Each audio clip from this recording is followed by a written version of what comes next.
नमस्कार। वृंदावन के संत प्रेमानंद जी बरसों से किडनी फेल की समस्या से जूझ रहे हैं। बरसों से उनकी डायलिसिस चल रही है।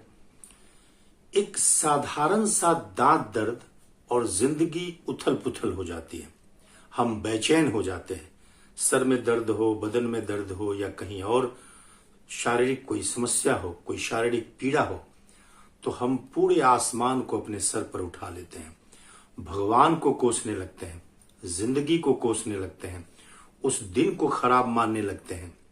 महादशा, अंतरदशा, प्रत्यंतर दशा, सूक्ष्म दशा टटोलने लगते हैं। येन केन प्रकारेण हमें लगता है कि हमारे साथ क्या गलत हो गया, हमारी जिंदगी में ही ये परेशानी क्यों हो गई। और यदि आप धार्मिक हैं, थोड़ी सी पूजा पाठ कर लेते हैं, सुबह उठकर भगवान को प्रणाम कर लेते हैं, नियमित रूप से कुछ मंदिर दर्शन या फिर ऐसा कुछ कर लेते हैं, तो आपकी अपेक्षाएं और बढ़ जाती हैं। आपको लगता है कि अब मैं तो धार्मिक हूं, मेरे साथ यह अन्याय क्यों, मेरे ही सर में दर्द क्यों, मेरे दांत में पीड़ा क्यों, मेरे जिंदगी में ये उथल पुथल क्यों। आप समाज भी, यदि आप सज्जन हैं, धार्मिक हैं, पूजा पाठ करते हैं, आपके साथ कुछ शारीरिक समस्या हो गई, तो समाज भी कहने लगता है कि भाई ये तो बड़े अच्छे लोग हैं, ये तो सज्जन हैं, ये तो धार्मिक है, इनके साथ ये पीड़ा क्यों हो रही है। छोटी सी शारीरिक समस्या और पूरी जिंदगी उथल पुथल में आ जाती है। अब जरा सोचिए कि ऐसे में किसी व्यक्ति का दोनों किडनी ही फेल हो और बरसों से फेल हो, डायलिसिस चल रहा हो, और ऊपर से वो आदमी धार्मिक भी हो, ऊपर से वो शख्स, वो व्यक्ति संत प्रेमानंद हो, तब आपकी क्या दृष्टि होगी। ऐसा नहीं कि उनके साथ ये प्रश्न नहीं हो रहा है। बहुत से लोग प्रश्न उठा रहे हैं कि सज्जन हैं, इतना नाम जप करते हैं, संत हैं, उनके साथ ये समस्या क्यों। यहां प्रश्न इस बात पर नहीं है कि उनके साथ क्या समस्या है। यहां आज मैं जिस विषय पर चर्चा करने जा रहा हूं वह बड़ा ही महत्वपूर्ण है।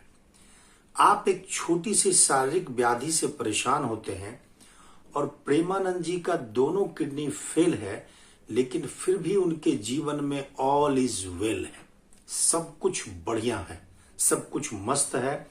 बल्कि कहते कहते उन्होंने यहां तक कह दिया कि ईश्वर करे कि मेरा हर जन्म में किडनी फेल हो। अब ये कैसी बात हो गई। जिस शारीरिक पीड़ा में हम भगवान को कोसने लगते हैं, उसी शारीरिक पीड़ा में वो ऐसा वक्तव्य क्यों दे रहे हैं। यहीं पर अध्यात्म की यात्रा आरंभ होती है। मैं ये नहीं आपको कहता कि नाम जप से और राधा मां में इतनी शक्ति नहीं है कि वो किडनी को ठीक ना कर सके। यह तो प्रश्न ही आज हमारे वीडियो का नहीं है। ऐसे हजारों चमत्कार इस दुनिया में भरे पड़े हैं। ऐसे हजारों संत हैं जो अपनी तो छोड़िए, दूसरे की समस्या पल भर में दूर करने में समर्थ रहे हैं। इतिहास कहता है। यहां वो बात नहीं है कि मां राधा ठीक कर सकती है या नहीं।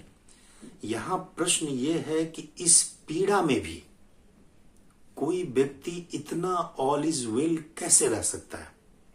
एक कहानी मैंने पढ़ी थी, और इसे कहानी ना समझे, एक इंफॉर्मेशन समझे। एक तथ्य हमने कहीं पढ़ा था कि एक मनोवैज्ञानिक बरसों से अपने सरदर्द से परेशान था और वो बहुत बड़ा नास्तिक था। एक दिन ऐसा हुआ कि किसी चीज के खा लेने से या पी लेने से एक बहुत बड़ी उल्टी हुई, और उस उल्टी के साथ ही उसका बरसों का वो सरदर्द भी चला गया। उस सरदर्द के जाने से वह व्यक्ति आस्तिक हो गया। जो इतना बड़ा नास्तिक था, जो ईश्वर को कोसता था, ईश्वर के अस्तित्व पर प्रश्न चिन्ह लगाता था, दुनिया भर के आस्तिकता को चैलेंज करता था, वह व्यक्ति उस पीड़ा के जाते ही आस्तिक हो गया। किसी मनोवैज्ञानिक ने विश्लेषण में कहा कि वह जो सरदर्द था बरसों से, उसने उसे नास्तिक बनाए रखा था। और ये बहुत गहन बात नहीं है।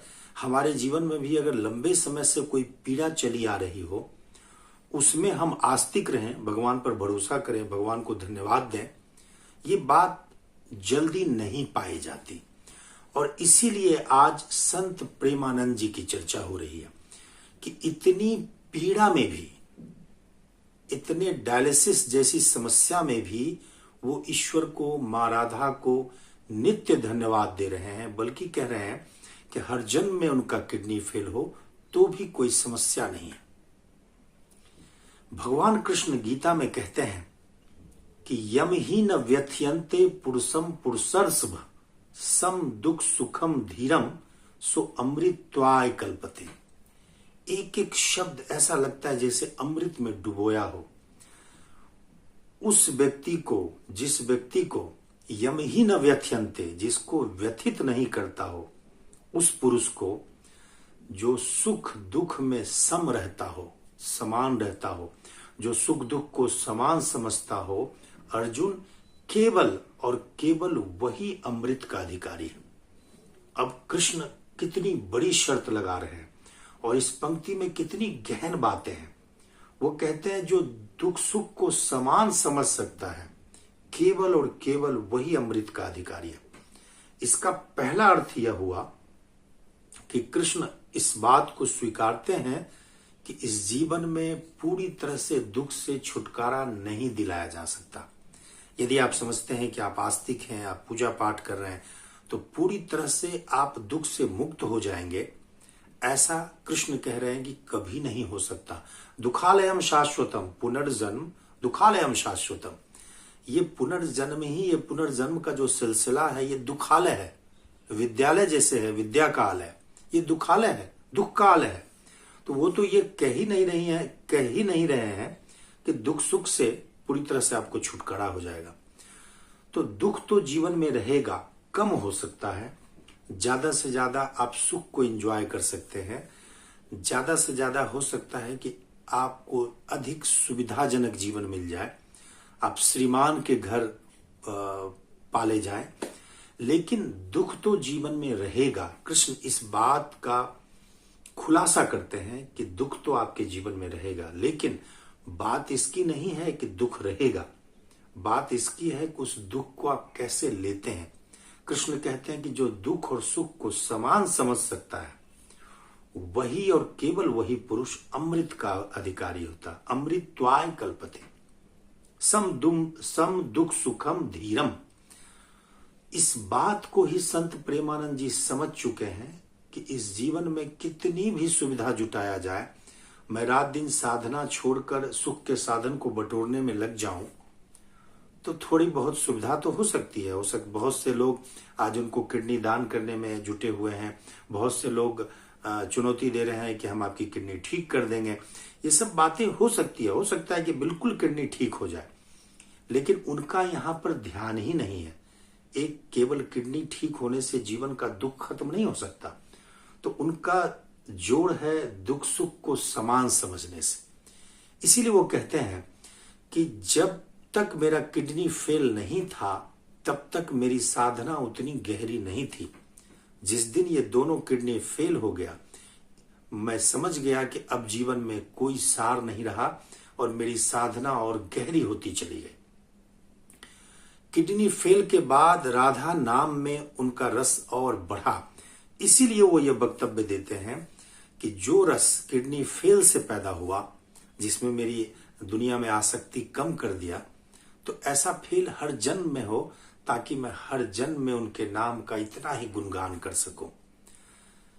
इस वीडियो का सबसे बड़ा सार यही है कि जीवन में सबसे बड़ी अगर कोई सीख है, तो गीता के इस पंक्ति को हम संत प्रेमानंद जी के जीवन से जोड़ सकते हैं कि अध्यात्म की यात्रा वहां से शुरू होती है जहां से आप दुख सुख को समान समझने की दृष्टि में आ जाते हैं।